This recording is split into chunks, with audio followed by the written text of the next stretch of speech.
ഒരാളും അറിയരുത് നിന്റെ കയ്യിലെ ലോക്കറിന്റെ താക്കോലുണ്ടെന്ന്. അതിന് താക്കോൽ എന്റെ കയ്യിലില്ലല്ല. എടാ മരുന്ന് ഡപ്പിക്കുള്ളിൽ നീ അത് എടുക്കുമല്ലോ. എടുക്കണേ? പിന്നെ നിന്നോട് ഇത്ര നേരം പറഞ്ഞോണ്ടിരുന്നത് എന്താടാ? മരുന്ന് ഡപ്പി. അതെ, അതിനകത്തുനിന്ന് ആ താക്കോൽ എടുത്ത് മറ്റെവിടെയെങ്കിലും ഒളിപ്പിക്കണം. അത്രേ ഉള്ള അത് ഞാൻ ഒളിപ്പിക്കാം. ആരും അറിയരുത് അത് നിന്റെ കയ്യിലുണ്ടെന്ന്. ഒളിപ്പിച്ച് കഴിഞ്ഞ പിന്നെ എന്റെ കാണൂലല്ലോ.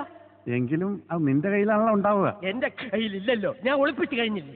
എടാ നിന്റെ കയ്യിൽ വന്നതിന് ശേഷമുള്ള അത് ഒളിപ്പിച്ചു വെക്കുക.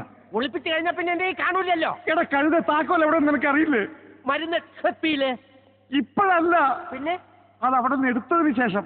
അപ്പൊ എന്റെ കയ്യില്, പിന്നെ ഞാനത് ഒളിപ്പിച്ചു വെക്കുമല്ലോ, അപ്പൊ എന്റെ കയ്യിൽ കാണൂലല്ലോ. എടാ നിന്റെ കയ്യിലുള്ളത് കൊണ്ടല്ലേ നീ അത് ഒളിപ്പിക്കുന്നത്.